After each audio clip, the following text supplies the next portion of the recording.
কেননা এই দুনিয়া দুদিনের, আজ আছি কাল চলে যাব, কে কবে যাবে কোনো গ্যারান্টি নাই। তবে কি মুখ দেখাবে কিয়ামতের দিনে আল্লাহ পাকের কাছে। ছেলেগুলোকে দিনে শিক্ষা দেন, দেখবেন তাদের মধ্যে ভয় আল্লাহ থাকবে। কেননা আল্লাহ জানিয়ে দিয়েছেন আমাকে সব থেকে বেশি কারা ভয় করে। আল্লাহ নিজে বলছে আমাকে সব থেকে বেশি ভয় করে আলেমরা, জাননেওয়ালারা, যারা আমার সম্বন্ধে জানে তারাই বেশি ভয় করে। এই আলেমদেরকে ভালোবাসুন, আলেম ছেলেদেরকে বানান, তাদের সম্মান মাকাম এত হবে। একটা হাফেজে হাক্কানি কিয়ামতের দিনে 70 জনকে জান্নাতে নিয়ে যাবে।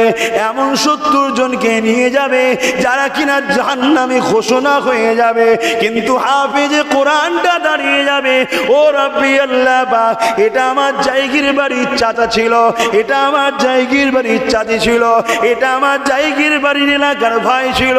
আল্লাহ যখন আমি আপনার কোরআনকে তেলাওয়াত করতাম, এরা বাড়িতে খানা দিত, গরিব ছিলাম, খেয়ে পরখে হাফেজ হয়েছি। আজকে আপনি দয়া করে আমাকে কোরআন সিনাই দিয়ে সম্মানিত করেছে, মর্যাদাওয়ালা করেছে। সেই কোরআনের সম্মানের খাতিরে আল্লাহ এদেরকে আপনি নাজাত দিয়ে দিয়ে এমন 70 জনকে আল্লাহ হাফেজে কোরআনের ওসিলায় আল্লাহ পাক নাজাত দিয়ে দেবে। আর আজকে হাফেজদের ঘরে বিভিন্ন জায়গায় ব্যাগ চেক করা হচ্ছে, বুমলি যাচ্ছে না তো, করছে না, করেন। আর প্রকাশ্য অস্ত্র নিয়ে ঘুরছে, তাদেরকে দেখে স্যালুট করা হচ্ছে। দোষ তাদের নয়, দোষ আমাদের। আল্লাহ নবী ইসলাম আমাদের কাছে দিয়ে যায়নি, আল্লাহ নবী যে ইসলাম দিয়ে গেছে ওই ইসলামে ফারুকে আজম ছিল, যিনি কিনা মদিনা নববী শরীফে দাঁড়িয়ে নামাজ পড়াতেন, ইমামতি করতেন। আবার মসজিদে নববী থেকে বেরিয়ে গিয়ে সিংহাসনে বসে অর্ধেক পৃথিবীর দায়িত্বভার চালাতে।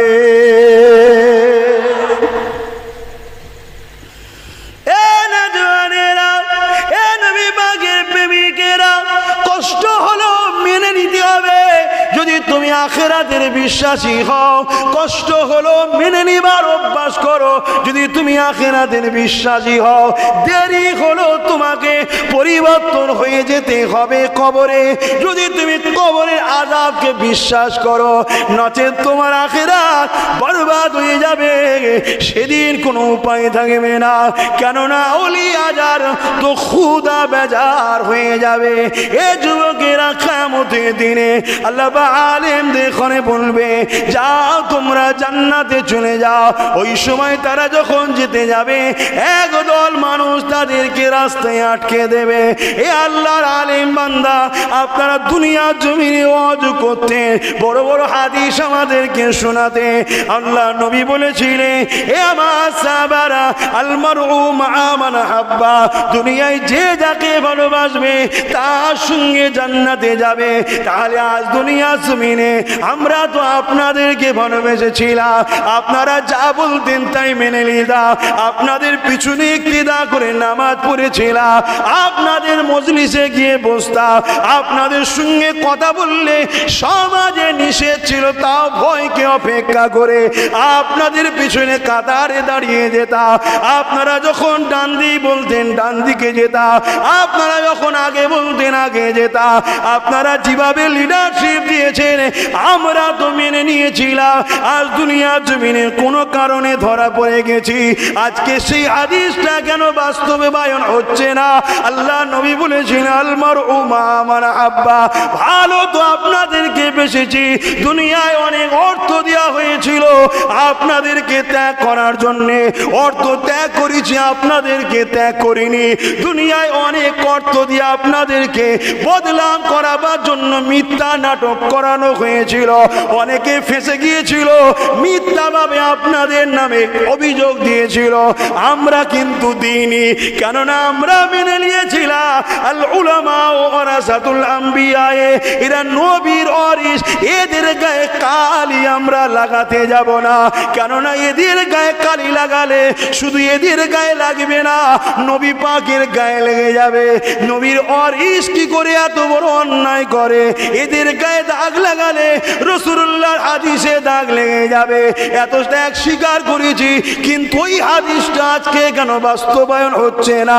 আল মারউ মা মান হাব্বা, দুনিয়ায় যে যাকে ভালোবাসবে তার সঙ্গে থাকবে। ওই সময় আলেমরা আল্লাহ পাকের কাছে যাবে, ও রব্বি আল্লাহ, আপনার একদল বান্দারা না জানি কোন কারণে ধরা পড়ে গেছে, কিন্তু সত্যি তারা দুনিয়ায় আমাদেরকে মহব্বত করেছিল, আমাদের জন্য মারও খেয়েছিল, আমাদের কাতারে গিয়ে বসে থাকতো, আমাদের দরবারে গিয়ে বসে থাকতো, আমাদের মজলিসেও বসে থাকতো, আমরা যেটা বলতাম সেই ডিরেকশন অনুযায়ী জীবন গড়ত। আল্লাহ, আজ যখন আমরা নাজাত পেয়ে গেছি, তারা নবীর হাদিসটাকে সামনে নিয়ে এসেছে, আল মারউ মা মান হাব্বা, কেন ওই হাদিসটা বাস্তবায়ন হবে না? আল্লাহ পাক ওই সময় রহমতে দরিয়া জোশ মারবে, মেরে দিয়ে বলবে হাবিবের মুখ ছিল, কথা ছিল আল্লাহ, অতএব তারা যা বলেছে যথাযথ সত্য কথা বলেছে।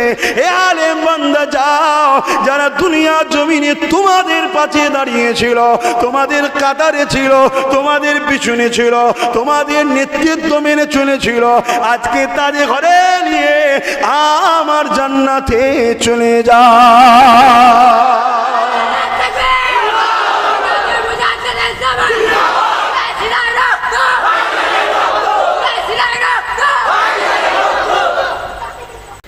আফসোস, আমরা আমার মালিককে ভালোবাসতে পারলাম না,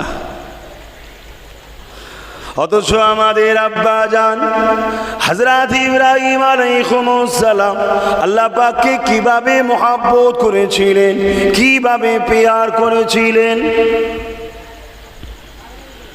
90 বছর পার হয়ে গেছে, সংসার জীবন করছে, সন্তান হয়নি, আল্লাহ পাকের কাছে দোয়া চেয়ে যায়, ও রব্বি আল্লাহ, আপনি কিছু না থাকাতে সব করেছেন, এখানে আমরা উভয়ই রয়েছি, আল্লাহ, আল্লাহ আপনি আমাদেরকে একটা সন্তান সন্তান দিবার মালিককে আল্লাহর কাছে চাইবেন। সমাজে কিছু মুসলমান আছে সন্তান হয় না বলে কুফরি কালামি যারা করে তাদের কাছে চলে যায়। হ্যাঁ, আল্লাহর ওলিদেরকে, নামাজি মুসল্লিদের ঘরে মসজিদে মিষ্টি দিয়ে ইমামকে বলে সবাইকে দিয়ে দোয়া করাতে পারেন।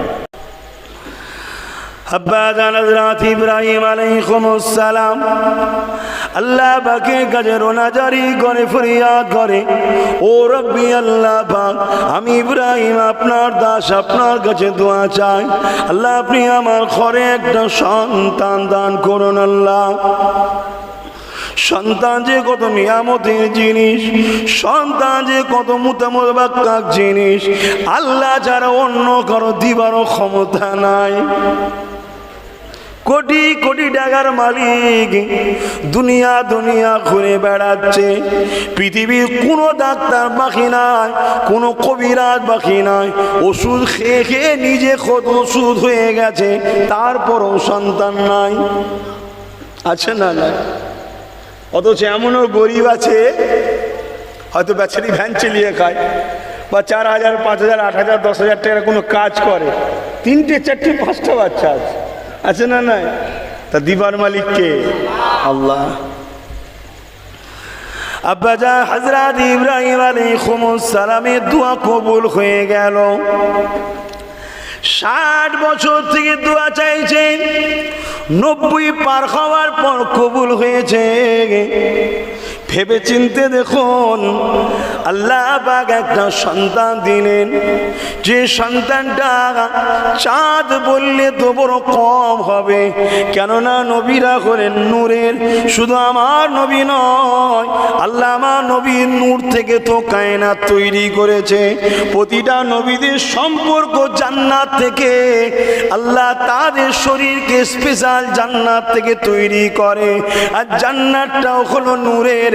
তাই নূরের চমক একটা সন্তান আল্লাহ দিয়েছে, যিনার নাম হলো হযরত ইসমাইল। এই বাচ্চাকে পেয়ে ইব্রাহিম নবী আদর করতে লেগেছে। আওয়াজ এসে যায়, এই ইব্রাহিম তোমার বাচ্চাকে আর তোমার স্ত্রীকে ওই এলাকায় যেখানে এখন কাবা শরীফ রয়েছে ওই জায়গাতে রেখে আসো। যেদিনের কথা বলছি 4-5 হাজার বছর আগের কথা, তখন ওই এলাকায় কোনো ঘর ছিল না, ওই এলাকায় তখন কাবা শরীফটা তখন ছিল না, ওই এলাকায় তখন গাছপালাও ছিল না, ওই এলাকায় তখন পানিরও কোনো ব্যবস্থা ছিল না।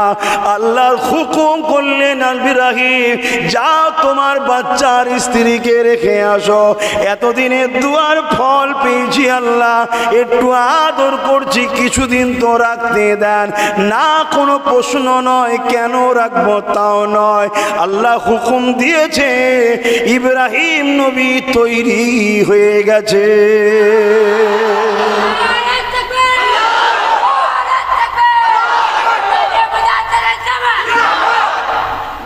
আর আজকে আমরা কি করছি ভাবো, সেই বাপেরই তো ছেলে।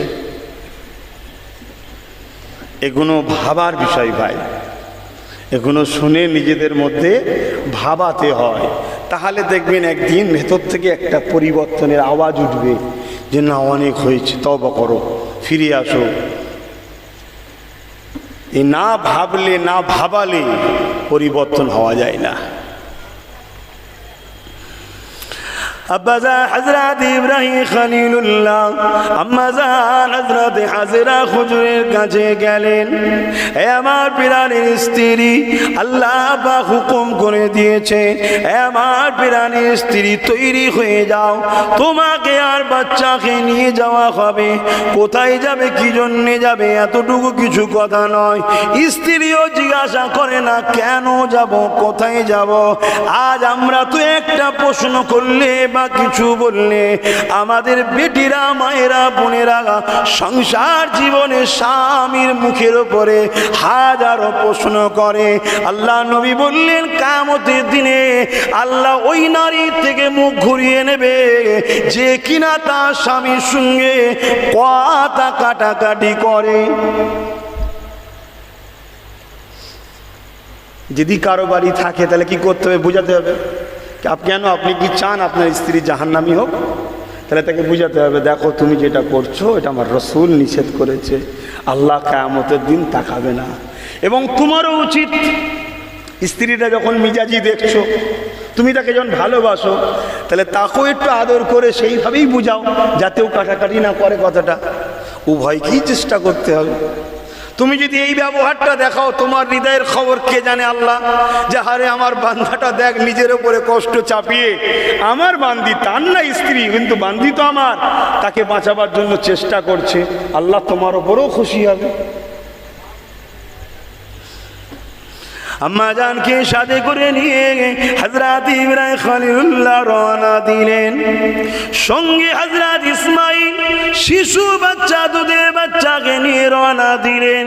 এমন একটা জায়গায় যে পৌঁছালে, যে জায়গাটায় আজকে কাবা শরীফ আছে, ওখানে কোনো ঘর বাড়ি গাছপালা পানি কিছু ছিল না। ওই জায়গাতে কি স্ত্রীকে বলতে লেগেছে, আমার প্রাণের স্ত্রী, তুমি আর বাচ্চা এখানে থাকবে, আমাকে ইজাজত দাও যাবার জন্য। ওই সময় স্ত্রীও আম্মাজান কি বলেছিলেন, আমি একটা কথা জানতে চাই, আপনি আমাকে রেখে যাচ্ছেন না, আল্লাহর হুকুম এটা। হযরত ইব্রাহিম নবী বলেছিলেন, আমার প্রাণের স্ত্রী, নবীরা আল্লাহর হুকুমে চলে, আমার মুখ কথা আল্লাহর, তে আপনাকে রেখে যাচ্ছি। কথাটা বলতে দেরি আম্মাজান বলেছিলেন, প্রাণের স্ত্রী আপনি স্বামী, আপনি যান, কেননা আপনার থেকে উত্তম সাহারা সাহায্যকারী হলেন আমার আল্লাহ।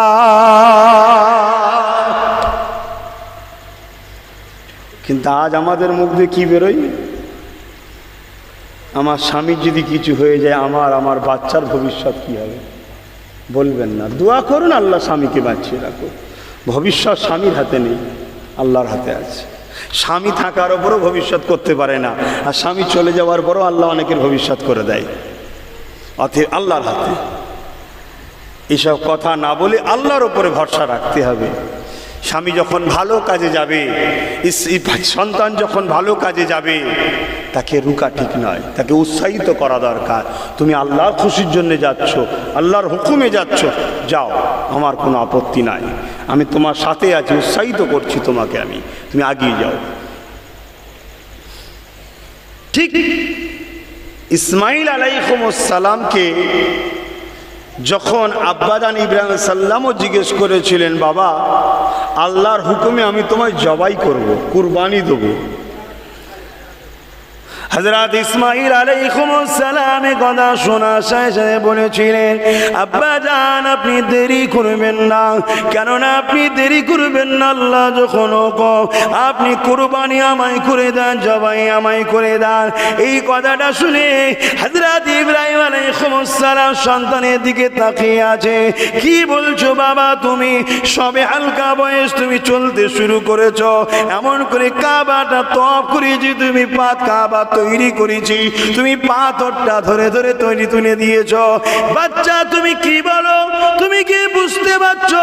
হযরত ইসমাইল আলাইহিস সালাম বলেছিলেন, আব্বা জান অবশ্যই আমি বুঝতে পেরেছি, আল্লাহর খুশির জন্য আপনি আমাকে জবাই করে দেবেন, আমি ইন্তেকাল হয়ে যাব, আল্লাহর কাছে ফিরে যাব। আমার আব্বা দেরি করবেন না, কেননা আপনার থেকেও আমার জন্য উত্তম আপন হলো আমার আল্লাহ।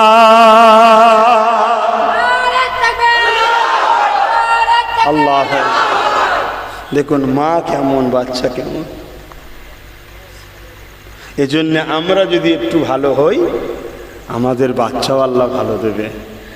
বাচ্চা বদমাইশ হলে বাপ মা ধরে মারে, বকাবকি করে, কত কি ছোট বড় কথা বলে, কিন্তু মনে হয় নিজের দিকেও একটু তাকানো দরকার। আমাদেরই ভুলের দোষে কখনো কখনো ছেলেরা খারাপ হয়ে যায়। আর আমরা যদি ভালো হই, এটা স্বাভাবিক। গাছ ফল গাছের কি বলে একটা কথা আছে না, গাছ তোর পরিচয় কি, ফলে পরিচয় নাকি, যাই হোক। তো গাছ আমরা দুজন যদি ভালো হই, আল্লাহ আমাদের ওসিলায় যে নিয়ামত দিচ্ছে, স্বাভাবিক সেটা ভালো হবে। তাই দুনিয়া জীবনে চলতে গিয়ে আমরা, বাচ্চা হলো আমাদের জিন্দেগির জান্নাত পর্যন্ত পৌঁছাবার ভবিষ্যৎ। জানেন একটা বাচ্চা কত নিয়ামতের জিনিস, কত নিয়ামতের জিনিস, জান্নাত পর্যন্ত পৌঁছাবার ভবিষ্যৎ। একটা বাচ্চাকে আল্লাহ এত বড় নিয়ামত করে। হযরত ঈসা আলাইহিস সালামের জবানের একটা কথা শুধু মনে পড়েছে, একটু বলে দিই বাচ্চাদের ব্যাপারে। সন্তান কি নিয়ামত, সন্তান আল্লাহ কি নিয়ামত করেছে। হযরত ঈসা আলাইহিস সালাম তিনি এক কবরের পাশ দিয়ে যাচ্ছে, যাবার পর দেখছে যে এই কবর থেকে একটা নূরের রোশনি, আলো আসমানের দিকে উঠে যাচ্ছে। ঈসা আলাইহিস সালাম দাঁড়িয়ে গিয়ে আল্লাহর কাছে ফরিয়াদ করছে, আল্লাহ, নবী আলাইহিস সালামদের সঙ্গে আল্লাহর কানেকশনটা এমন না, আমাদের জন্য আশ্চর্যের বিষয় হতে পারে। তারা যখন খুশি আল্লাহর সঙ্গে কথা বলতে পারত। জোরে বলুন সুবহানাল্লাহ। এমন একটা ভালোবাসার ব্যাপার, স্পেশাল আল্লাহ তারা বান্দা। আল্লাহর কাছে ফরিয়াদ করেছে, আল্লাহ এই কবরবাসী কি ইবাদত করেছে, যার কবরকে আপনি নূর আলা করে দিয়েছেন। আল্লাহ বললেন, ঈসা তোমাকে তো আমি ক্ষমতা দিয়েছি, তুমি ডাকো, উঠবে। ঈসা নবী ডাক দিলেন, কুম বিইজনিল্লাহ, এ কবরবাসী আল্লাহর হুকুমে ওঠো। কবর ফাট হয়ে গেল, একটা মানুষ উঠে দাঁড়িয়ে ঈসা নবীকে সালাম দিল। জোরে বলুন সুবহানাল্লাহ। ঈসা নবী তাকে দেখে বড় খুশি, নূরানি চেহারা, সেও আনন্দ রয়েছে। ঈসা নবী যখনই তাকে প্রশ্ন করলো, ভাই কি আমল করেছো যার জন্য আল্লাহ তোমার কবরে এত শান্তি দিয়েছে, এই কথা শুনেই কবরবাসী কাঁদতে শুরু করেছে। ঈসা নবী বলছে, ভাই আমি কি এমন বললাম যে তুমি কাঁদছো? তখন সেই কবরবাসী বলছে, হুজুর আপনি যখনই বললেন, আমার পুরাতন প্রথম কবরে আসার কথা মনে পড়েছে। তখন আমার যে শাস্তিটা হয়েছিল, তখন যে আযাবের মধ্যে আমি ছিলাম, তখন যে জিল্লাত, ভাই আমি দুঃখিত একটু ব্যবহার করছি, কারণ ঠান্ডা গরম শুধু হচ্ছে তো, দিনের বেলা গরম হয়ে যাচ্ছে, রাত্রি হালকা হালকা হচ্ছে, তারপরে ওখানেও যেতে করতে একটু গায়ে পানি পড়েছে, এখানেও ঝাপটা লাগলো একটু, এগুলোতে ঘেমে থাকে তো গা। তা ঈসা নবী কে বলছে হুজুর আমার প্রথম কবর যখন কবরে প্রথম এসেছি, তখন আমার কবরে যে শাস্তি, হয় বাবু তোমাকে তো আমি করতে মানা করেছি, ভিডিও করছো বন্ধ করো, এই ভুল করছো, এবার লাও হুজুর বাড়ি গিয়ে দুটো উল্টো পাল্টা কথা বলবে, তখন বলে দেখেছো আমি তো প্রথমেই বললাম ওয়াজ করতে এসছি, ওয়াজের মুডে রাখো, ভালো হবে দুটো হাসি খুশিতে কথা বলে চলে যায়, দিন প্রচার করতে এসছি দিনের কথা বলে চলে যায়। এগুলো বোঝো, এগুলো আমার নবীর মেম্বার, এটা জলসার মাহফিল, এখানে বসলেই গুনাহ মাফ হয়, এখানে বসলে ফেরেশতারা দোয়া করে, এখানে বসলে রহমতের ফেরেশতারা এসে যারা থাকে তাদের বাপের নাম ধরে আল্লাহর কাছে মেসেজ পাঠায়, যে আল্লাহ সব জানে, এই ফরিয়াদ করে তখন দোয়া চাই, আল্লাহ এদেরকে মুক্তি দেন, নাজাত দেন, জোরে বলুন সুবহানাল্লাহ। এই এমন একটা জায়গা, রাসূল বলছেন ক্বালা হালাকা যিকির, যেখানে আল্লাহর কথা হয় ওই জায়গায় বসলে আল্লাহ স্বয়ং নিজে খুশি হয়, জোরে বলুন সুবহানাল্লাহ। এটা এমন একটা জায়গা 40 বছর নফল ইবাদত করা আর 1 ঘন্টা দ্বীনের ইসলামের শিক্ষার জন্য বসলে ফজিলত বেশি, জোরে বলুন সুবহানাল্লাহ। এগুলোকে খারাপ করেন না ভাই, এটা ধর্মের জায়গা। অন্য কোনো জায়গায় মিটিং মিছিল বা আমার সংগঠনের কোনো প্রোগ্রাম করলাম, ব্লাড অর্পণ শিবির বা সমাজ সেবার কাজ, গরিব মানুষকে বস্ত্র বিতরণ ইত্যাদি, সেখানে একটু এখন সব যা চলছে, বাইরে ছেলেরা আছে, বা প্রচার প্রসারেরও দরকার আছে, ওই ওসিলায় আরও ভালো মানুষ যাতে জয়েন্ট হয়, অনেক রকম কারণ থাকতে পারে, বা কারো প্রয়োজন থাকলে সেও ছুটে আসবে, ওই সংগঠনটা দান করে, চলো, কথা বুঝছেন। কিন্তু এইটা তো আমাদের একটা পবিত্র জায়গা, এই জায়গাটাকে ঠিক রাখেন। একবার দরুদ শরীফ আল্লাহুম্মা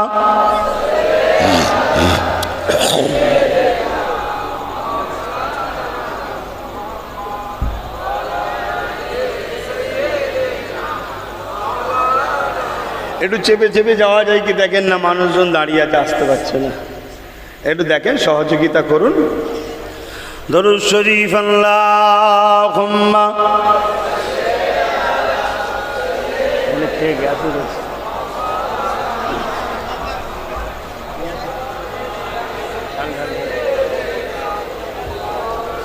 সরে আসে, কালেমা লা ইলাহা ইল্লাল্লাহ, লা ইলাহা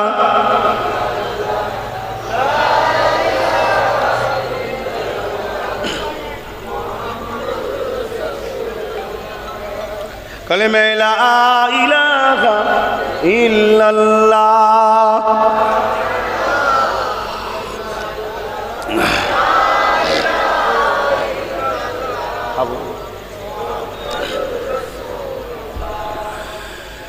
एक मैं ही नहीं उन पर कुर्बान ज़माना है, एक मैं ही नहीं उन पर कुर्बान ज़माना है, एक मैं ही नहीं उन पर कुर्बान ज़माना है, रब्बे दो आलम का, रब्बे दो आलम का महबूब यगाना है, एक मैं ही नहीं उन पर कुर्बान ज़माना है।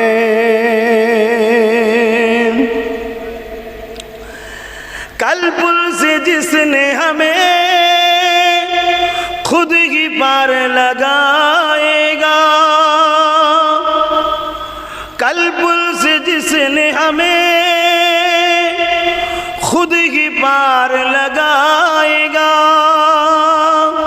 जहरा का वो बाबा है,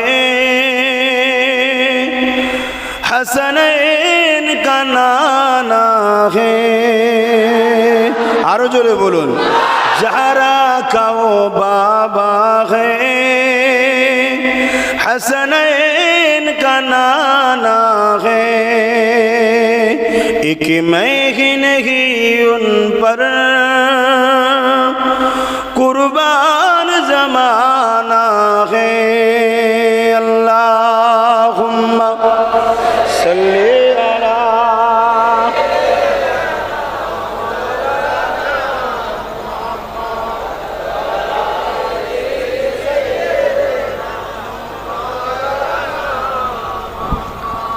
এখন কোরবানির বাজার চলছে তো, একটু গ্যাস ঘন ঘন হয়ে যাচ্ছে, বুঝতে পারছেন তো নাকি? সবারই হচ্ছে তো নাকি?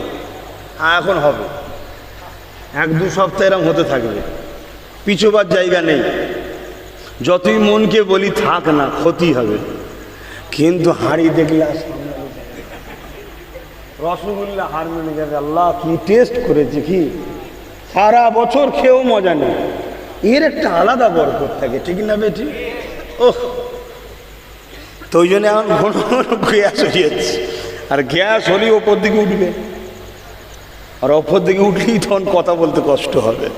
যাক, ওই হককে যাক, ছাড়া যাবে না তা বলে, কেন কাল বেঁচে থাকবো কি গ্যারান্টি থাকবে না। কবরে গিয়ে আফসোস হবে, খেতে পেলাম না। খেয়ে এলি, আর আল্লাহ খেতে নিষেধও করেনি, তবে বলেছে খাবার পর একবার আলহামদুলিল্লাহ বলিস। ওইটাই যদি না বলি তাহলে দুঃখজনক। আর খাবার আগে একবার বিসমিল্লাহটা বলিস, আমার নামটা দিস, কেন আমি খাওয়াবার মালিক। হযরতে নবী ঈসা আলাইহিস সালাম যখন ওই কবরবাসীকে জিজ্ঞেস করলো, ভাই তুমি কাঁদো কেন? বলছে, হুজুর আমার মনে পড়ে গেছে প্রথম কবরের কথা, যেদিন আমার কবরে বড় আযাব, দুনিয়ায় কর্মের ফল ভোগ করছিলাম। তাহলেই পরিবর্তন। আল্লাহ পাকের বান্দাটা বলতে লেগেছে, মন দিয়ে শোনেন আব্বা জানেরা, মন দিয়ে শোনেন যুবকেরা, দুনিয়ার সামান্য শরীরের আনন্দ না জিন্দেগি সংসার নয়।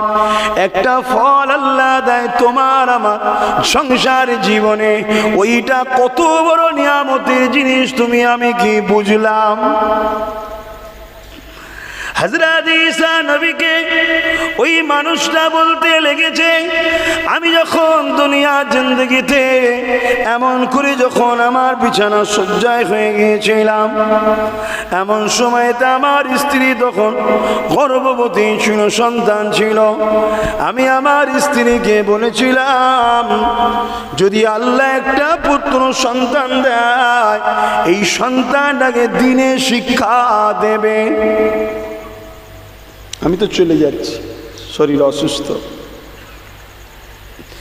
এই হযরত ঈসা নবী, আল্লাহ দয়া করে একটা পুত্র সন্তান আমাকে দিয়েছিল।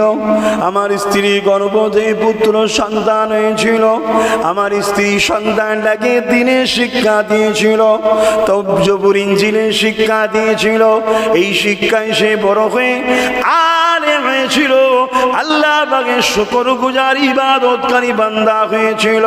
যখন সে পড়াশোনার লাইফ ছেড়ে দিয়ে ঘরে যখন ফিরে আসলো, আমার কবরের পাশে দাঁড়িয়ে যখন আল্লাহর কাছে ফরিয়াদ করতে লেগেছে, আমার আল্লাহ পাক আমার আব্বার কবর কি হালে আছে জানি না। আল্লাহ যদি দুনিয়া জমিনে কোনো ভুল ভ্রান্তি করো থাকে, আল্লাহ পাক আপনি মাফ করে দিন। আল্লাহ আপনি আমাকে দ্বীনের ইলম দিয়েছেন, যদি ভালো না বাসতেন কেন শরীয়তের জ্ঞান আমাকে দিতে? যদি না ভালোবাসতেন ইনজিলের কিতাবের জ্ঞান কেন দিলে? কেন আপনার শরীয়ত সম্বন্ধে আমাকে জানতে দিলে? আল্লাহ পাক আমি একজন আলেম হয়ে দোয়া করি, আপনি তো আলেমের অনেক মাকাম অনেক সম্মান দিয়েছে। আলেমের বাপের কবরটাকে আল্লাহ আপনি জান্নাতের বাগান বানান। ও হযরত ঈসা নবী আওয়াজ আসতে লেগেছে, এ আমার ফেরেশতা রে, আমার আলেম বান্দা দোয়া চেয়েছে, আলেমের দোয়া ফিরিয়ে দিলাম না, যা ওই বাপের কবরটাকে তার আলেম সন্তানের খাতিরে আমি আল্লাহ জান্নাতের বিছানা বিছিয়ে দিলাম। আরো জোরে বলুন সুবহান।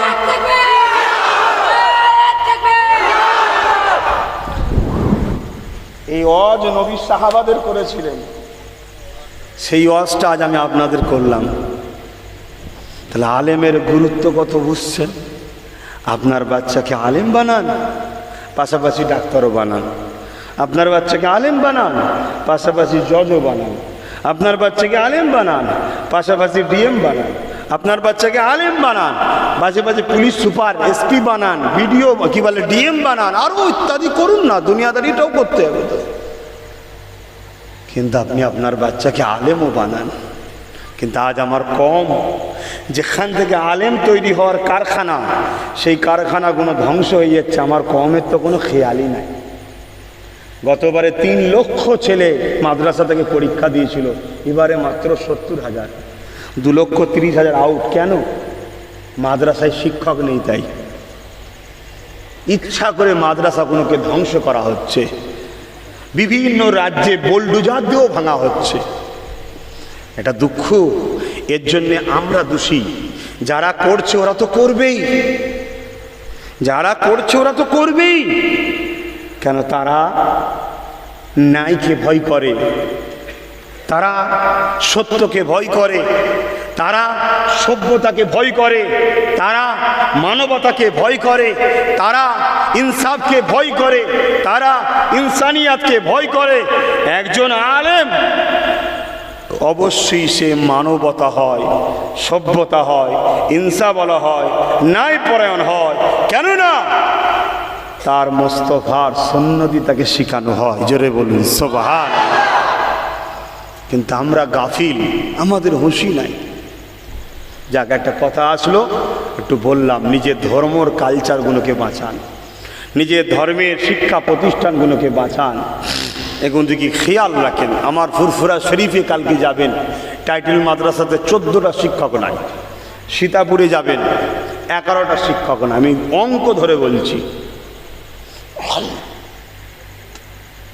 আর কেউ যদি আসামে থাকে বা খবরও দেখছেন, আসামে তো পুরো ভেঙে উড়িয়ে দিচ্ছে। কি চলছে?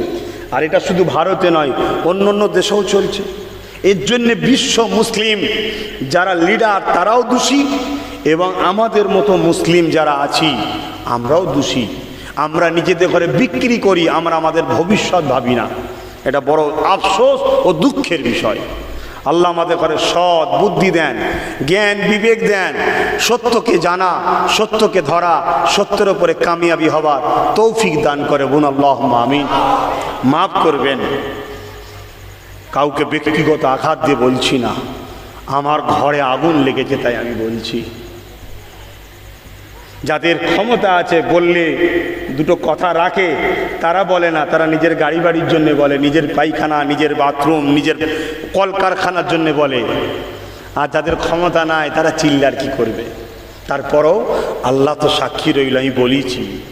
কিয়ামতের দিনে তো বলতে পারবো, আল্লাহ আমি বলেছিলাম, কিন্তু আমার আওয়াজটা বড় হালকা ছিল, আমার আওয়াজের ওয়েট ছিল না। যাকে ওয়েট দিয়েছেন যাদেরকে, ও বাবা, তারা তো আমার গলা টিপে রেখে দিয়েছিল। আল্লাহ পাক আমাদেরকে বুঝার তৌফিক দান করে। বলুন আমিন।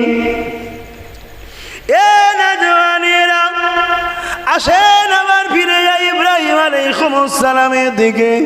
ইব্রাহিম নবীকে আল্লাহ এত ভালোবেসেছিলেন, এত পছন্দ করেছিলেন।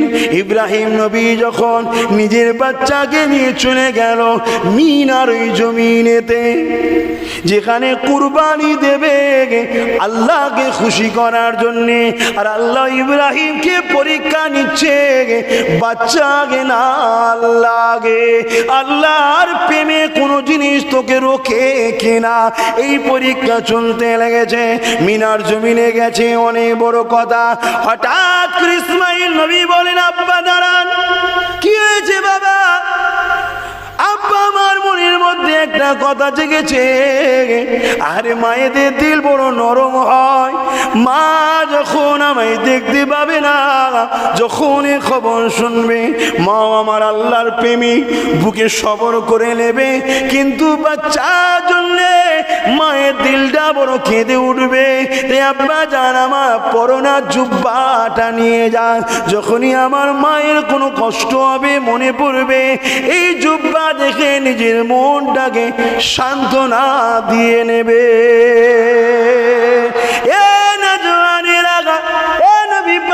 প্রেমিকেরা, সব কিছুর আগে আল্লাহ, সব কিছুর উপরে আল্লাহ, সব কিছুর থেকে ভালোবাসার পাত্র হলো আল্লাহ। আল্লাহ আল্লাহকে ভালোবাসেন, দুনিয়াতেও পাবেন, আখিরাতেও পাবে। এই সময়ে যখন তিনাকে জমিনের উপরে শুইয়ে দেওয়া হলো, চিৎ করে নয় ওপর করে দিয়ে, এবং হাঁটুটাকে কোমরের কাছে লাগিয়ে দিয়ে মাথার চুলটাকে ধরে উপর করে টেনে যখন নিচু দিয়ে গলায় ছুরিটা ধরে, ইব্রাহিম নবী আসমানে দিয়ে তাকিয়ে বলে, আল্লাহ, ইব্রাহিম হেরে যাইনে, আল্লাহ আপনার থেকে আমার দিলে প্রেমের জায়গা দ্বিতীয় কারণ নয়। আল্লাহ পাক লেন, আমি আমার নিজের বাচ্চাকে আপনার প্রেমে কুরবানি করে দিতে লেগেছি। এই বলে যখন বিসমিল্লাহ আল্লাহু আকবার বলে তরোয়ালটা টেনেছে, আরে ফেরেশতা কুল তখন কেঁদে উঠেছে। আল্লাহ পাক কি দৃশ্য দেখছি, বাপ নিজের ছেলেকে আপনার প্রেমে কুরবান করে, যে মানুষকে নাকি আমরা বানাতে বারণ করেছিলাম। আল্লাহ মানুষই হলো শ্রেষ্ঠ।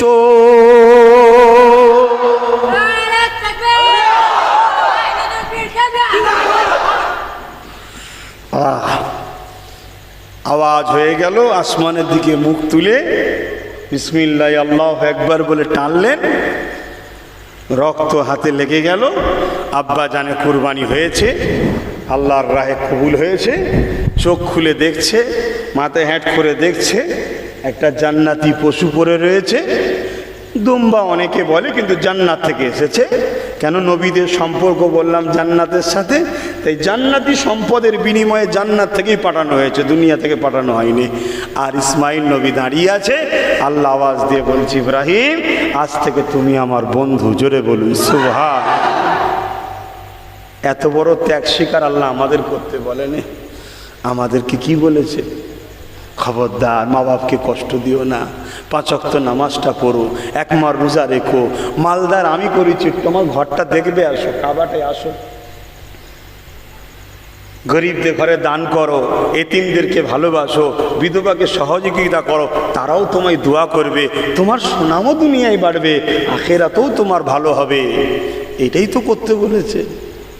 আল্লাহওয়ালাদেরকে ভালোবাসো, পিয়ার করো, তাদেরকে আঘাত দিও না। মনে রাখবেন,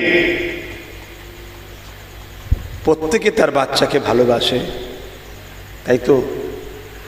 যদি আপনি কোনো আল্লাহওয়ালা বাচ্চাকে গালি দেন, ছোট বড় কথা বলেন, তার বিরুদ্ধে ষড়যন্ত্র করেন, মিথ্যা প্রচেষ্টা করেন, পৃথিবীর কেউ না কষ্ট পেল, সেই আল্লাহওয়ালারা কিন্তু কষ্ট পায়, তাদের বাচ্চা। আর এর মার কিন্তু খোদার পক্ষ থেকে অবশ্যই আসবে, ইতিহাস তার প্রমাণ দিচ্ছে। তাই আপনারাও মনে রাখবেন, যদি কারোর সঙ্গে মতের মিল না হয়, হতে পারে দুনিয়াবি জিন্দেগিতে চলতে গিয়ে ঠুকুর মুকুর হয়তো কথাবার্তায় ভালো লাগেনি, দূরে থাকবেন। অলিয়া উলিয়াদের বাচ্চাদের সঙ্গে পাল্লা দিতে যাবেন না, কেননা তাদের মাথায় যাদের হাত আছে, ওই হাতগুলো আল্লাহ অনেক ক্ষমতাশালী করেছে, এটা মনে রাখবেন। অনেক কুরবানি আল্লাহওয়ালারা দিয়েছে আল্লাহর জন্যে, আমরা তো দিতেই পারিনি, তারা অনেক দিয়েছে।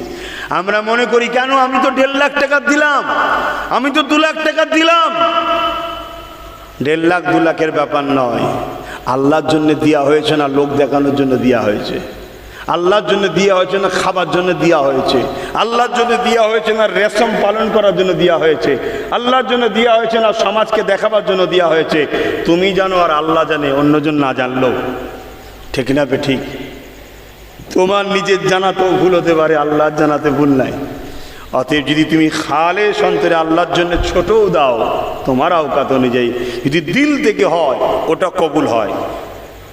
আল্লাহ না গোস্ত লাই, না হাড় লাই, না চামড়া লাই, না রক্ত লাই, কিছুই লাই না। আল্লাহ তোমার প্রেমটা লাই, যে আমার জন্যে করেছে বান্দা, ব্যাস এইটা লাই, এর জন্য খুশি হয়। আসো আল্লাহর হয়ে যাও। এ দুদিনে দুনিয়ার মায়া জালে জড়িয়ে গিয়ে আল্লাহ থেকে দূরে সরে যেও না। এ দুদিনে মায়া জালে জড়িয়ে গিয়ে আখিরাতকে ভুলে যেও না। এ দুদিনে মায়া জালে জড়িয়ে রাসূলুল্লাহর কষ্টের ইসলামকে চক্রান্তকারীরা মিটাবার চেষ্টা করছে, নিজেদের এখানে ঘুমিয়ে রেখো না। এ না জওয়ান তরুণেরা, বাবেরা, দুনিয়াদারি করতে হবে। ইসলাম বলেছে সংসারের মধ্যে ইবাদত আছে, সংসারের মধ্যে নেকি আছে, ব্যবসা কারবারের মধ্যে ইবাদত আছে, ওখানেও নেকি রয়েছে, আত্মীয়তার মধ্যে ইবাদত আছে, ওখানেও নেকি রয়েছে। যদি আমার নবীর দেখানো স্টাইলে হয়, সমাজ সেবার মধ্যে ইবাদত রয়েছে। যদি আমার নবীর স্টাইলে হয়, জনপ্রতিনিধি হয়ে মানুষের যদি কাজ করো, ওখানেও স্বভাব রয়েছে, নেকি আছে। যদি তুমি ইমানদার হও, নবীর স্টাইল যদি ফলো করে চলো, কাউকে ছোট বড় করে দেখলে হবে না, কে আমার পক্ষে ছিল কে বিরুদ্ধে ছিল দেখলে হবে না। আল্লাহ যখন আমাকে ক্ষমতায় বসিয়েছে, আমি সবাইকে সমান নজরে দেখব, জনগণকে সমানভাবে ভালোবাসবো, জনগণের অধিকারটা বুঝিয়ে দেব, মানুষ বিপদে পড়লে তার পাশে দাঁড়িয়ে যাব। এ আমার কম শুনে রেখে দাও, অন্য কোন ধর্মে কি আছে আমি জানি না, যদি মুসলমান জনপ্রতিনিধি নাই পরন ইনসাফ বলা লিডার হয়, আমার আল্লাহ কিয়ামতের দিনে তাকে আরশে আজিমের ছায়া দান করবে। আরো জোরে বলুন সুবহান। কাজটা খারাপ নয়, ভালো, কিন্তু লোভটা ছাড়তে হবে, মিথ্যা ছাড়তে হবে, জুলুম ছাড়তে হবে। এক কথায় মানুষকে ভালোবেসে মানুষের জন্য ভাবতে হবে, তাহলে দেখো তোমাকে আল্লাহ ভালোবাসবে। প্রত্যেকটা কাজ মুসলমান আমরা, আমাদের কাজের মধ্যে দুটো সাইড আছে। এক, ও দ্বারা ইবাদতও হয়, ও দ্বারা ইবাদতও হয় এবং দুনিয়ার বাস্তবের কাজটাও হয়, যদি তুমি সেটা রাসূলের দেখানো স্টাইলে করো। এ না জানেরা, এই দুনিয়ার জমিনে যদি মানুষ হাজারো নিজের পছন্দ করতে পারে, এই দুনিয়ার জমিনে যদি মানুষ হাজারো নিজের লিডার তৈরি করতে পারে, এই দুনিয়ার জমিনে মানুষ যদি কোনো নায়ককে নিজের মডেল বানাতে পারে, এই দুনিয়ার জমিনে মানুষ যদি তার পছন্দ মতো কোনো কাউ খেলোয়াড়কে লিডার পছন্দ করে, এই দুনিয়ার জমিনে মানুষ যদি দুনিয়ার জমিনে একে অপরকে পছন্দ করে নিতে পারে, তাহলে আমরা কেন পারবো না আমিন আল্লাহকে লিডার বলে মেনে নিয়ে তার নেতৃত্বে জীবন করব। সেই হিন্দুস্তানে থাকি আর পাকিস্তানে থাকো, পৃথিবীর যেখানেই থাকো না কেন, মনে রেখে দিও এই পৃথিবীটা কারণ, পৃথিবীটা একজনের, তিনি হলেন আল্লাহ। অতএব আল্লাহ যখন বলে দিয়েছে তোমরা যারা বিশ্বাসী করো, আমানতু বিল্লাহি ওয়া মালাইকাতিহি ওয়া কুতুবিহি ওয়া রাসূলিহি ওয়াল ইয়াউমিল আখিরি ওয়াল কদরি খায়রিহি ওয়া শাররিহি মিনাল্লাহি তাআলা ওয়াল বা'সি বাদাল মাউত, তোমরা যারা ঈমান এনেছো আমি আল্লাহ আমার উপরে, আমার ফেরেশতার উপরে, কিতাবগুলোর উপরে, রাসূলদের উপরে, আখিরাতের উপরে, তাকদীরের উপরে, মৃত্যুর পরে আবার উঠানো হবে। জেনে রেখে দিও তোমরা পৃথিবীর যেখানেই দেখো না কেন, তোমাদের মডেল ইমাম লিডার একজনই হবে, তিনি অন্য কেউ নয়, আমি আল্লাহ সিলেক্টেড করে দিয়েছি। উনি হলে আমিন আল্লাহ আব্দুল্লাহ দুলাল হযরত নবী মুহাম্মাদুর রাসূল। এ নওজওয়ানেরা, আমার নবী তখন দুনিয়া জমিনে তাশরীফ আনলে, ইব্রাহিম নবী ইসমাইল নবীকে নিয়ে কাবা শরীফ তওয়াফ করতে লেগেছে, কাবা শরীফ তৈরি করতে লেগেছে। কাবা শরীফের সাথে যে পাথরটা আছে যেটাকে মাকামে ইব্রাহিম বলা হয়, ওই পাথরের উপরে দাঁড়িয়ে দাঁড়িয়ে ইব্রাহিম নবী কাবা ঘরটা তৈরি করত। ওই পাথরটা বুঝাবার জন্যে বলছি লিফটের নাই, কিন্তু লিফট তৈরি হয়েছে ওই পাথরকে অনুসরণ করে, বিজ্ঞানরা রিসার্চ করে তৈরি করেছে ওই পদ্ধতি দেখে। দুঃখের বিষয় আজ আমরা দূরে সরে যাওয়ার জন্যে কোরআন থেকে সবাই নিয়ে নিল, আমরা কিছুই নিতে পারলাম না। হায় আফসোস, এখনো সময় আছে, ছেলেগুলোকে শিক্ষিত করুন, ডাক্তার, জজ, উকিল, সায়েন্টিস্ট, বিজ্ঞানী বানান, উচ্চ শিক্ষায় শিক্ষিত করুন। পাশে পাশে আল্লাহ নবীর প্রেম ও সুন্নাতের তরিকা গুণ শিকার। মনে রাখবেন, আপনার ছেলে যদি আমার বাংলা হোক, দেশের হোক, যেখানের হোক, প্রধানমন্ত্রী হোক, সিএম হোক, যত বড় পদেই যাক না কেন, আপনার ছেলের মধ্যে যদি নবীর আদর্শ থাকে, সে মা হিসাবে, বাপ হিসাবে আপনার পায়ের তলাতে এসে নিজেকে বসাবে।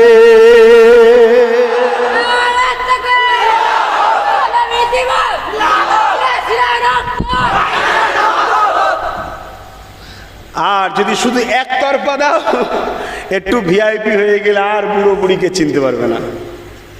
দুটো সাইড দিতে হবে, তাহলে কিন্তু দেখবেন সব দিকটা হবে, দুনিয়াও হবে, আখিরাতও হবে, দুটো সাইডই হবে। তো ইব্রাহিম নবী ওই পাথরের উপর দাঁড়াতো, আর পাথরটা অটোমেটিক উঠতো, নাবার সময় হলে নামতো, আর বাচ্চা নবী ইসমাইল সাল্লাম পাথর ধরিয়ে দিত আব্বাকে।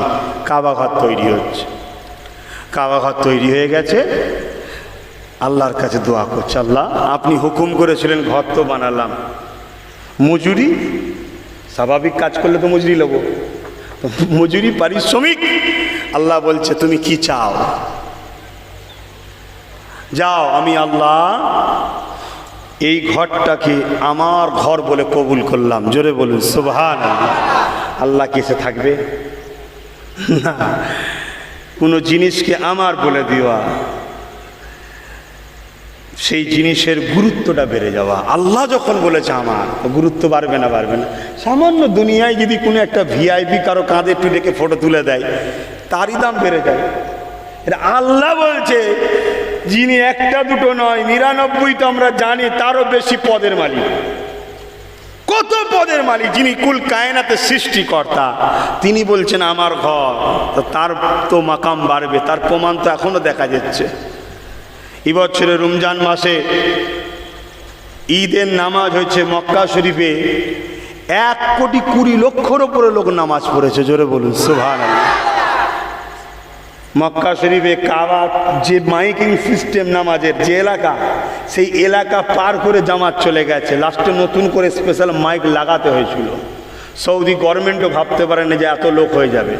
সৌদি গভর্নমেন্টের টার্গেট ছিল 2030-এ আমরা 1 কোটি লোক নেব, সেইভাবে প্রস্তুত তৈরি করছে 2030-এ।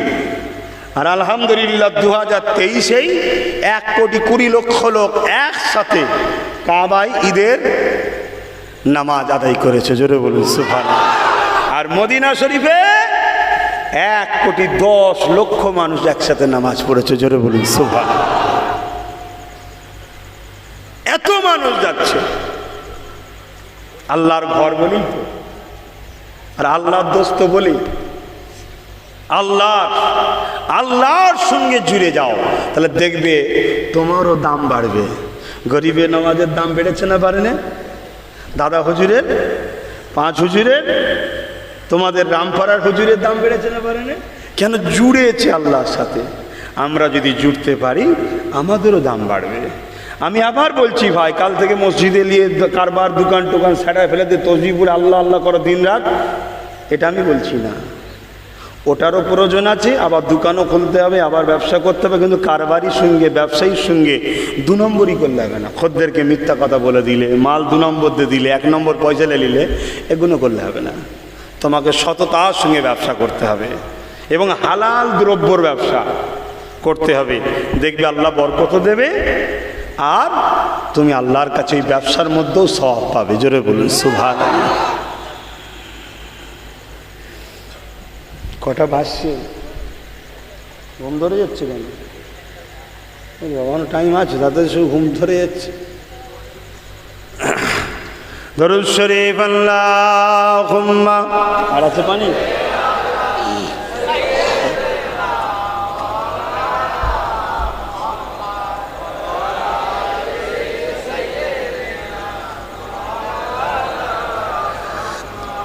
আল্লাহুম্মা সাল্লি আলা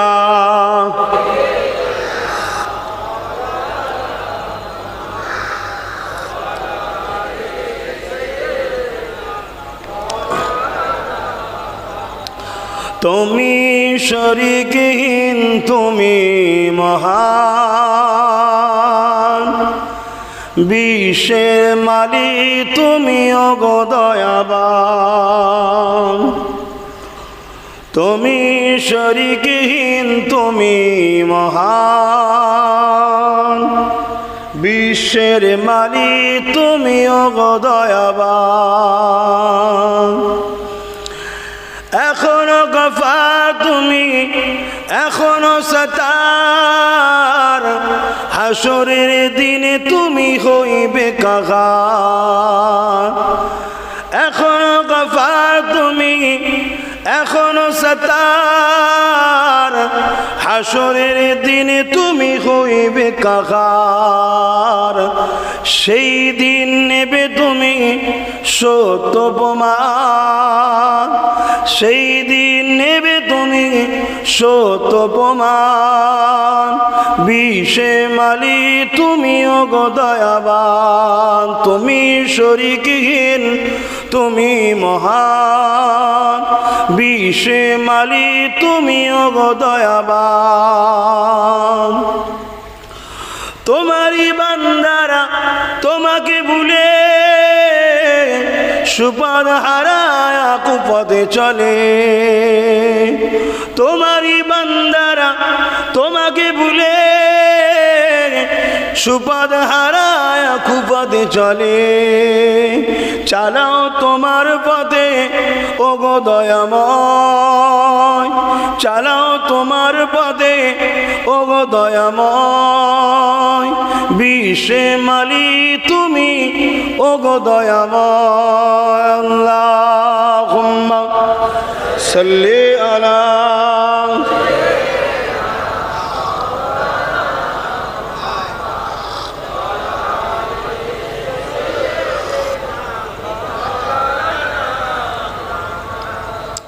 আমার আব্বা জানেরা, ভাইরা, আমার আম্মা বোনেরা, আল্লাহকে ভালোবাসুন। এই পৃথিবীতে লাখো মা বোন, লাখো আল্লাহর বান্দি আল্লাহকে ভালোবেসেছে। তাদের ভালোবাসা আজও দুনিয়ার বুকে আল্লাহ আলোচনা করে রেখেছে। আপনি দেখুন, হজে যারা যায় কি হয়? সাফা মারওয়া সাই হয়। সাফা মারওয়া সাইটা কি? আম্মাজান হজরতে হাজেরা হুজুরের স্মৃতি। আম্মাজান হাজেরা হুজুর ছুটেছিলেন, আল্লাহ প্রত্যেকটা হাজি ছেলে মেয়ে সবাইকে ছুটায়, যা যে ছোট। আমাদের কোনো প্রয়োজনও নেই সেখানে, না ছেলে আছে না পানি আছে, পানির প্রয়োজন আছে, তথাপিও আল্লাহ যে ছুটাচ্ছে কেন? আমার নেক বান্দির স্টাইল ছিল বাচ্চার জন্য, পানির জন্য ছুটেছে। সেই স্মৃতিটা এখনো তোরা পালন করে যা। জোরে বলুন সুবহান। আল্লাহর হয়ে যান। আমি আবার বলছি, ব্যবসা করুন, কারবার করুন, সংসার করুন, আত্মীয়তা করুন, রাজনীতি করুন, সব করুন। দুনিয়ায় চলতে গেলে সবটার প্রয়োজন আছে, কিন্তু জুলুম করে নয়, দুর্নীতি করে নয়, অন্যায় করে নয়, ধোঁকা দিয়ে নয়, স্ত্রীর উপরে জুলুম করে নয়, স্বামীকে ঠকিয়ে নয়, মানুষকে কম মাল দিয়ে বেশি পয়সা নিয়ে ব্যবসা নয়। তাহলে কিন্তু আল্লাহ নারাজ হবে। যেভাবে রসুল শিখিয়েছে ওইভাবে করুন না, কোনো অসুবিধে নয়। আল্লাহ পাক আমাদেরকে দ্বীন ইসলাম জানার বোঝার তৌফিক দান করে। বোন আল্লাহুম্মা আমিন। আমার রসুল অনেক কষ্ট করে কিন্তু এই পৃথিবীর বুকে একটা অশান্তির আগুনের সমাজ ছিল, সেটাকে বন্ধ করে একটা সভ্য সমাজ তৈরি করেছে। এত সহজে হয় না, অনেক সাহাবাদের জীবন গেছে, প্রাণ গেছে, তারপরে হয়েছে। আল্লাহর মোহাব্বতে সাহাবারা, নবীর মোহাব্বতে সাহাবিরা জানতে দিয়েছে, তথাপি আল্লাহ রসুল ছাড়ে নেই। এটা যুগ যুগ ধরে চলে আসছে। আব্বাজান হযরত ইব্রাহিম আলাইহিসসালাম ওই পাথরে দাঁড়িয়েও তিনি দোয়া চাইছিলেন যখন, তখন তিনি দোয়াতে আমার রসুলের দাদু হওয়ার জন্য দোয়া করেছিলেন যে আল্লাহ আমাকে মুহাম্মদ রসুলের দাদু বানাবেন। জোরে বলুন সুবহানাল্লাহ। আর আল্লাহ আমাদেরকে খুশি করে সেই নবীর আদরের উম্মত করেছে। জোরে বলুন সুবহানাল্লাহ। আমাদের মাকামটা কি কম ভাবছেন নাকি? আমাদের সম্মান দরজাটা কি কম মনে করছেন? আমাদের কত ফজিলাত জানেন? কিয়ামতের দিনে অন্য নবীরা আমাদেরকে ডাকবে, হে উম্মতে মুহাম্মাদি তোমরা আসো, আমার কওম আমাদের ঘরে মিথ্যাবাদী বানাবার প্ল্যান করছে, তোমরা সাক্ষী দাও। মুসা নবী দাঁড়িয়ে গিয়ে যখন বলবে, মুসা নবীর উম্মতদের করে আল্লাহ যখন বলবে মুসার কথা না মেনে ফেরাউনের কথা মেনেছিলে কেন, তখন তারা বলবে কই মুসা তো আমাদের ঘরে কিছু বলেনি, পুরো মিথ্যা কথা বলবে। মুসা নবী বলবে তোমার উম্মত তো তোমার বিরুদ্ধে অভিযোগ দিচ্ছে। আল্লাহ বলবেন না, আল্লাহ আমি বলেছিলাম। আল্লাহ জানে না? জানে না?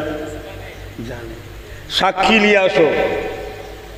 মুসা নবী ওই সময় ডাক দেবে, আয় উম্মতে মুহাম্মাদি তোমরা সাক্ষী হতে আসো।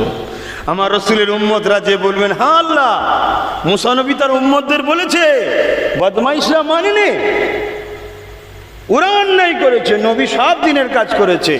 তখন তারা আবার বলবে আল্লাহ ওরা তো অনেক পরে এসেছিল, ওরা তো আখেরি নবীর উম্মত, তাহলে আমাদের বেলার খবর জানে কি করে? আল্লাহ বলবে ঠিকই তো, তোমরা জানো কি করে?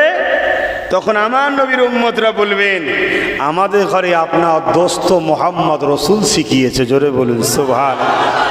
আর মোহাম্মদ রসুলের শিক্ষক তো আপনি নিজে, আপনার তো ভুল হয় না। অতএব মুসা নবীর সাক্ষী আপনি নিজেই। আল্লাহ বলবে সাদ্দাক্তা, তোমরা সত্য বলেছো। জোরে বলুন সুবহানাল্লাহ। তাহলে উম্মতে মুহাম্মাদি হওয়ার জন্য আমাদেরও ফ্যাসিলিটি আল্লাহ কত দিয়েছে।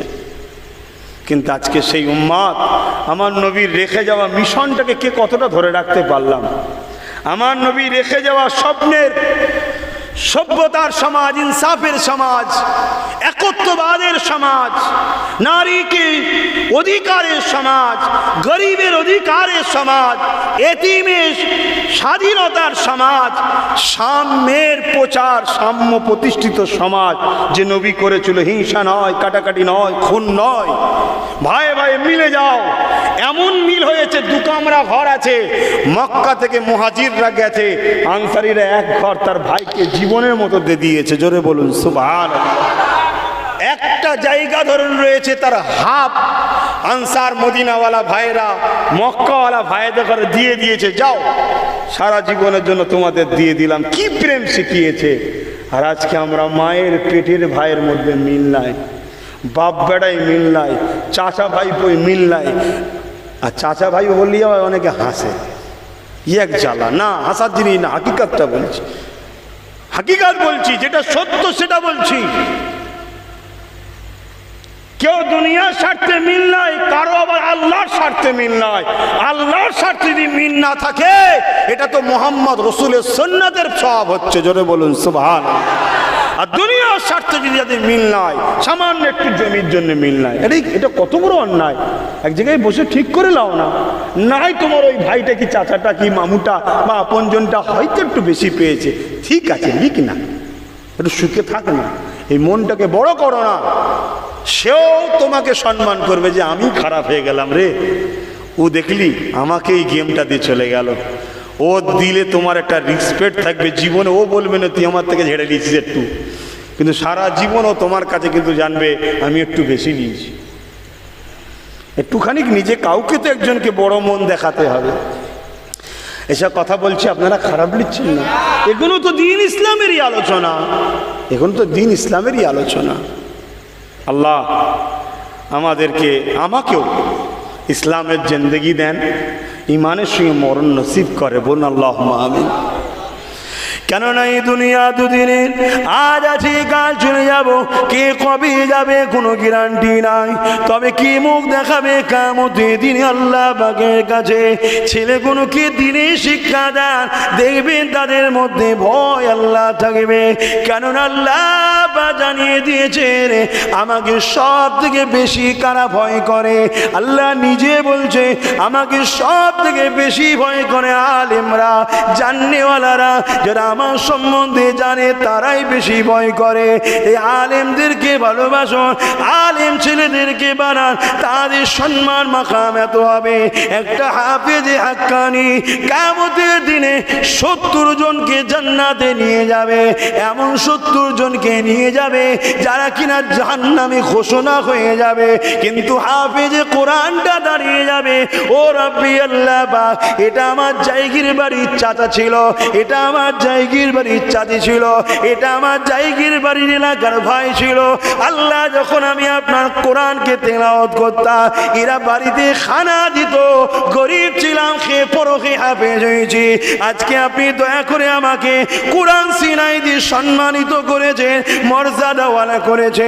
সেই কোরআনের সম্মানের খাতিরে আল্লাহ এদেরকে আপনি নাজাত দিয়ে দিন। এমন 70 জনকে আল্লাহ হাফেজে কোরআনের ওসিলায় আল্লাহ পাক নাজাত দিয়ে দেবে। আর আজকে হাফেজদের ঘরে বিভিন্ন জায়গায় ব্যাগ চেক করা হচ্ছে, বুমলি যাচ্ছে না তো, করছে না, করেন। আর প্রকাশ্য অস্ত্র নিয়ে ঘুরছে, তাদেরকে দেখে স্যালুট করা হচ্ছে। দোষ তাদের নয়, দোষ আমাদের। আমরা পরিবেশ তৈরি করতে পারিনি যে হাফেজ যেখানে মর্যাদা পাবে, আমরা করতে পারিনি। তাই আজকে আমাদের হাফেজরা অপমান হচ্ছে, বিভিন্ন জায়গা থেকে তাদেরকে তুলে নেওয়া হচ্ছে, টর্চার করা হচ্ছে, কিডন্যাপ করা হচ্ছে, গায়েব করে দেওয়া হচ্ছে। আমাদের খেয়াল নাই, আমরা দুনিয়ার রেসেতে ব্যস্ত হন। কিন্তু মনে যাবেন, যখন মানুষ মাইয়েত হয়, ফারিস্তা এসে তখন বলে তোমার ব্যস্ততা গেল কোথায়। এত ব্যস্ত হয়ে যাবেন না যে আপনার ডায়ে বাঁয়ে আগে পিছু হাফেজ আলেমগুলোকে কুরবানি করে দেওয়া হচ্ছে।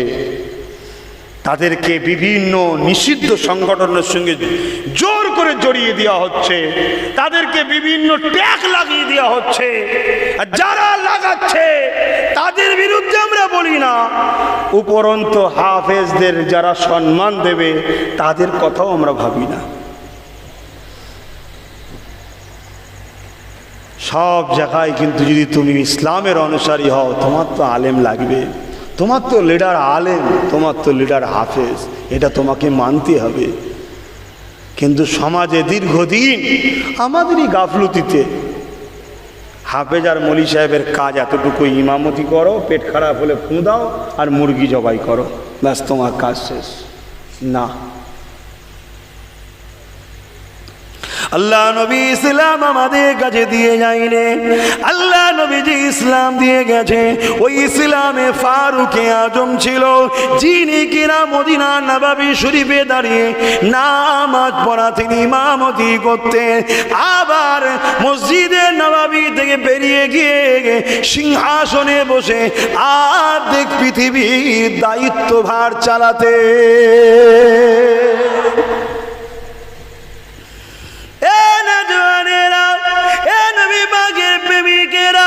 কষ্ট হলো মেনে নিতে হবে। যদি তুমি আখিরাতের বিশ্বাসী হও, কষ্ট হলো মেনে নিবার অভ্যাস করো। যদি তুমি আখিরাতের বিশ্বাসী হও, দেরি হলো তোমাকে পরিবর্তন হয়ে যেতে হবে কবরে। যদি তুমি কবরের আযাবকে বিশ্বাস করো, নচেত তোমার আখিরাত বরবাদ হয়ে যাবে, সেদিন কোনো উপায় থাকবে না। কেননা ওলি আজার তো খুদা বেজার হয়ে যাবে। এ যুবকেরা কিয়ামতের দিনে আল্লাহ আলেমদের ঘরে বলবে যাও তোমরা জান্নাতে চলে যাও। ওই সময় তারা যখন যেতে যাবে একদল মানুষ তাদেরকে রাস্তায় আটকে দেবে। এ আল্লাহর আলেম বান্দা, আপনারা দুনিয়ার জমিনে ওয়াজ করতেন, বড় বড় হাদিস আমাদেরকে শোনাতে। আল্লাহ নবী বলেছিলেন, এ আমার সাহাবারা, আল মারউ মা মান হাব্বা, দুনিয়ায় যে যাকে ভালোবাসবে তার সঙ্গে জান্নাতে যাবে। তাহলে আজ দুনিয়ার জমিনে আমরা তো আপনাদেরকে ভালোবেসেছিলাম, আপনারা যা বলতেন তাই মেনে নিতাম, আপনাদের পিছনে ইক্তিদা করে নামাজ পড়েছিলাম, আপনাদের মজলিসে গিয়ে বসতাম, আপনাদের সঙ্গে কথা বললে সমাজে নিষেধ ছিল তাও ভয়কে অপেক্ষা করে আপনাদের পিছনে কাতারে দাঁড়িয়ে যেতাম। আপনারা যখন ডান দিক বলতেন ডান দিকে যেতাম, আপনারা যখন আগে বলতেন আগে যেতাম। আপনারা যেভাবে লিডারশিপ দিয়েছেন আমরা তো মেনে নিয়েছিলাম। আজ দুনিয়ার জমিনে কোনো কারণে ধরা পড়ে গেছি। আজকে সেই হাদিসটা কেন বাস্তবায়ন হচ্ছে না? আল্লাহ নবী বলেছেন, আল মারউ মা মান হাব্বা, ভালো তো আপনাদেরকে বেসেছি, দুনিয়ায় অনেক অর্থ দেওয়া হয়েছিল আপনাদেরকে ত্যাগ করার জন্যে, অর্থ ত্যাগ করেছি, আপনাদেরকে ত্যাগ করিনি। দুনিয়ায় অনেক অর্থ দিয়ে আপনাদেরকে বদনাম করাবার জন্য মিথ্যা নাটক করানো হয়েছিল, অনেকে ফেঁসে গিয়েছিল, মিথ্যাভাবে আপনাদের নামে অভিযোগ দিয়েছিল, আমরা কিন্তু দিইনি। কেননা আমরা মেনে নিয়েছিলাম আল উলামা ওয়ারাসাতুল আম্বিয়া, এরা নবীর ওয়ারিস, এদের গায়ে কালি আমরা লাগাতে যাব না। কেননা এদের গায়ে কালি লাগালে শুধু এদের গায়ে লাগবে না, নবী পাকের গায়ে লেগে যাবে। নবীর ওয়ারিস কি করে এত বড় অন্যায় করে, এদের গায়ে দাগ লাগালে রাসূলুল্লাহর হাদিসে দাগ লেগে যাবে। এত ত্যাগ স্বীকার করেছি, কিন্তু ওই হাদিসটা আজকে কেন বাস্তবায়ন হচ্ছে না?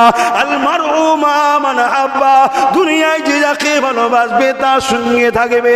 ওই সময় আলেমরা আল্লাহ পাকের কাছে যাবে, ও রব্বি আল্লাহ, আপনার একদল বান্দারা না জানি কোন কারণে ধরা পড়ে গেছে, কিন্তু সত্যি তারা দুনিয়ায় আমাদেরকে মহব্বত করেছিল, আমাদের জন্য মারও খেয়েছিল, আমাদের কাতারে গিয়ে বসে থাকতো, আমাদের দরবারে গিয়ে বসে থাকতো, আমাদের মজলিসেও বসে থাকতো, আমরা যেটা বলতাম সেই ডিরেকশন অনুযায়ী জীবন গড়তো।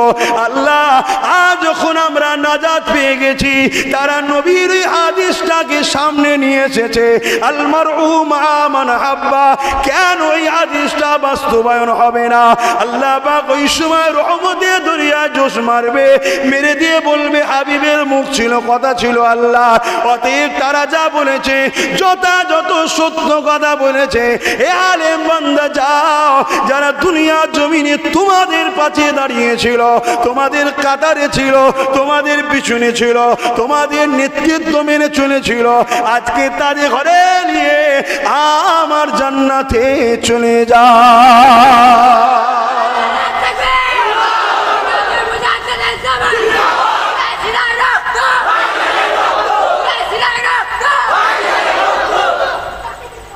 আলেমদের ঘরে সম্মান করুন, ভালোবাসুন, তারা আপনাদের ক্ষতি চায় না। আপনারা হয়তো বুঝতে দেরি হচ্ছে, ক্ষতি চাই না, ভালো চাই। কিন্তু আজ সমাজে সোশ্যাল মিডিয়া খুলুন, সারা পৃথিবী জুড়ে, সারা দেশ জুড়ে, উপর বাংলাতেও কিভাবে দেখুন আলেমদের সঙ্গে দুর্ব্যবহার করা হচ্ছে, কিভাবে তাদেরকে মিথ্যাভাবে জড়ানো হচ্ছে, বছর বছর তাদের উপরে জুলুম অত্যাচার করে রেখে জেলে বন্দি করে রাখা হচ্ছে। এবার না, এটা ধ্বংসের কারণ, এটা প্রচণ্ড ক্ষতির কারণ হবে।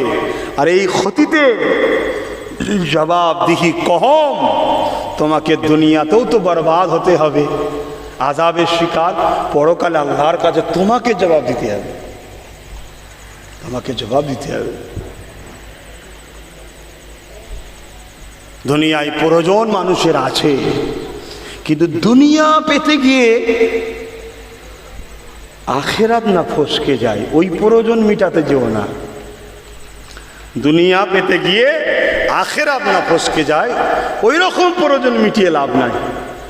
জানি না আমরা কতটা অভাবী, কে কতটা কষ্টের মধ্যে আছেন, কে কতটা জুলুমের মধ্যে আছেন, আমি জানি না। তবে ইতিহাস আমি পড়েছি, আল্লাহর এক বান্দি হজরতে রবিয়া বসরি ঘর ছিল না, দৌড় ছিল না, পরের বাড়ি গিয়ে থালা বাসন মাজত। কিন্তু আল্লাহর আলেম বান্দি ছিল, আলেমা বান্দি ছিল, আবেদা বান্দি ছিল, কাজ করত, তার বিনিময়ে একটু খানা পেত, একটা ভাঙা চোরা ঝুপড়ির মধ্যে সেই বাড়িতে থাকতো। কিন্তু সারা রাত সারাদিন ওই মহাজন মালিকের ঘর বাড়ির কাজ করা, মালিকের স্ত্রীর হাতের কাজ করে দেওয়া, পরিষ্কার পরিচ্ছন্ন ঘর বাড়ি করা, ইত্যাদি ইত্যাদি যেসব কাজ হয় ঘরে, সেই কাজ করে দিত। আর সারা রাত আল্লাহকে সেজদায় পড়ে কাঁদত আর বলতো, আল্লাহ আপনি যদি আমাকে দুনিয়ার কোনো মনিবের কাছে গোলাম না বানাতেন, তাহলে আমি দিন ও রাতটা সবটাই আপনার জন্য দিতাম। জোরে বলুন সুবহানাল্লাহ। একদিন গভীর রাত, আল্লাহর ইশারা, পরীক্ষার ডেট শেষ হয়ে গেছে, মানে পরীক্ষা তোরা নেবে একটা দিন, ডেট শেষ, আর পরীক্ষা নেবে না। তাই ওই বাড়িওয়ালা আর বাড়ি অলি উভয় বাইরে বেরিয়েছে গভীর রাত, দেখছে আমাদের রাবিয়ার ঘর থেকে, তখন হালকা বয়স, আমাদের রাবিয়ার ঘরের ভেতর থেকে, ওই যে কাজের মেয়েটার ঘরের ভেতর থেকে একটা আলো রেখা আসমানের দিকে চলে যাচ্ছে। চুপি চুপি চুপি চুপি দুজন এসেছে, এসে দেখছে রাবিয়া সেজদায় পড়ে কাঁদে আর জাবান দুই কথা বলে, আল্লাহ দিনটা তোমায় দিতে পারিনি, তুমি আমায় পরাধীন করে দিয়েছো। যদি তুমি আমায় স্বাধীন দিতে, রাত পুরো তোমায় দিচ্ছি, দিনটাও তোমায় দিয়ে দিতাম, তোমারই ইবাদত তোমায় সেজদাই করে কাটিয়ে দিতাম। আল্লাহ তুমি আমাকে আজাদ করে দাও। এই কথা শুনে তারা তো গিয়ে সারা রাত কেঁদেছে। আল্লাহু আকবার। ভালো মানুষ তারাও ছিল। কাকে দিয়ে কাজ নিচ্ছি আমরা, ঘরের কাজ করাচ্ছি। পরের দিন এসে ক্ষমা চেয়ে আম্মাজানকে বলেছিলেন, এই শোন দৌলতের সব মালিকিন, আজ থেকে আপনি আমাদেরকে সন্তান হিসাবে বা চাকর হিসাবে একটু আপনার খেদমত করার সুযোগ দেন। হালকা বয়সের রাবিয়া খেলেছিলেন, যদি সত্যিই আমাকে এটা দেন তাহলে এগুলো গরিবদের মাঝে দান করেন আর আমাকে আল্লাহর জন্য ছেড়ে দেন। জোরে বলুন সুবহানাল্লাহ। আজকে আমাদের তো সময়ই নেই, করুন দুনিয়াদারি। আমি বারবার বলছি, আমার কথা শুনে এমনটা মাইন্ডে নেবেন না বাচ্চার পড়াশোনা নেই, ভবিষ্যৎ নেই, ইনকাম করা ছেড়ে দিয়ে মসজিদে ঢুকে গিয়ে এক্ষণে শুধু আল্লাহ আল্লাহ আল্লাহ আল্লাহ আল্লাহ, ওটা আমি করতে বলছি। একটা একটা খাস ছিল, ওটা খাস। আপনাকে দুনিয়াদারিও করতে হবে, আখেরাতও করতে হবে। তাই তো আল্লাহ দোয়া চাওয়া শিখিয়েছে, রব্বানা আতিনা ফিদ দুনিয়া হাসানাতাও ওয়া ফিল আখিরাতি হাসানা ওয়া কিনা আযাবান নার। আল্লাহ দুনিয়ার ভালাই দেন, আখিরাতের ভালাই দেন। প্রথমে দুনিয়ার ভালাইয়ের জন্য দোয়া চাইতে বলেছে। একটু হালাল পয়সায় ভালো মন্দ খাওয়া, পেট ভরে, একটু ভালো মন্দ ইজ্জত ঢাকার জন্য কাপড়, স্ত্রী বাচ্চাদের নিয়ে ইজ্জতের সঙ্গে থাকার জন্য একটু ভালো মতো ঘর, এর জন্য চেষ্টা করতে আল্লাহ বলেছে, তো নিষেধ নাই, কিন্তু হালাল পয়সায়। আসুন আল্লাহ আমাদের সবাইকে তৌফিক দান করে, সবার সংসারের অভাব দূর করে দেয়, সবাইকে আল্লাহ স্বচ্ছ সুন্দর কোরআন সুন্নাত জিন্দেগি দেয়। বলুন আল্লাহুম্মা আমিন। একটু নবীকে সালাম দেবো, এ নবী সালাম।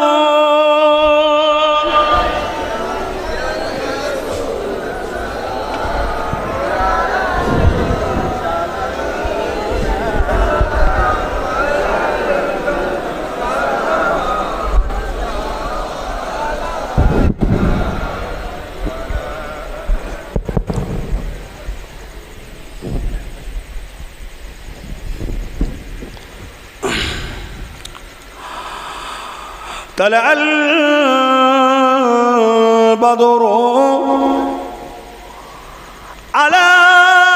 علينا من شنيات الوداع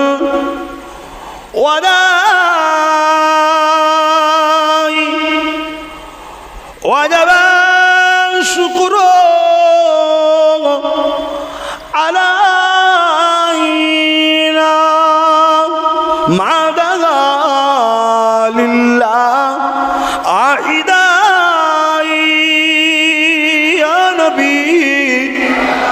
সালামুন মোহব্বতে জোরে জোরে ইয়া রাসূল সালামুন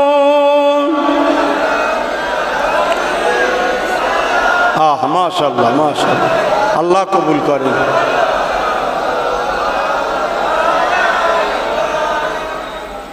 আল্লাহ সবাইকে মদিনায় যেন রাসূলের দরবারে হাজির করায় বুন আল্লাহুম্মা আমিন কঠিন হাসরের দিনে কি আছে মোদের কপালে গুনাহগার উম্মাহ আতো আপনার লইবেন সঙ্গে এ মাশরে নবী সালামুন ইয়া রাসূল সালামুন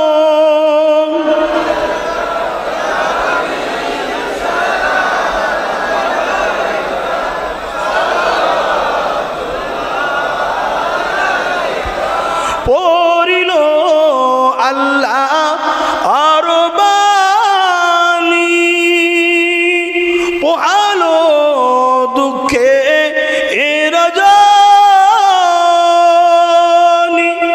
হইল জগৎ অনুরানী আমিনার নয়নের মনি ইয়া নবী সালামুন ইয়া রাসূল ইয়া হাবিব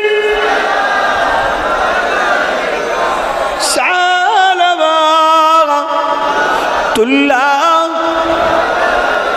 সকলে বসুন দোয়া হয় বালাগাল উলা বিকামালিহি كسبت دجى بجماله حسنت جميع خصاله صلوا عليه وآله اللهم صل على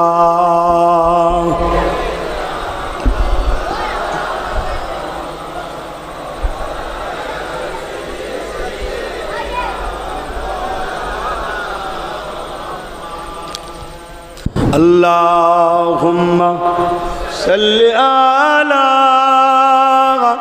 سيدنا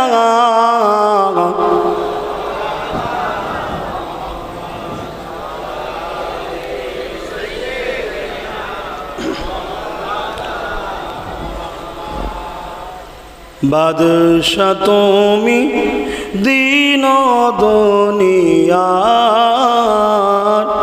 হে পরওয়ারদিগার বাদশা তুমি দিন দুনিয়ার হে পরওয়ারদিগার সেজদা লহে হাজার বার আমার হে পরওয়ারদিগার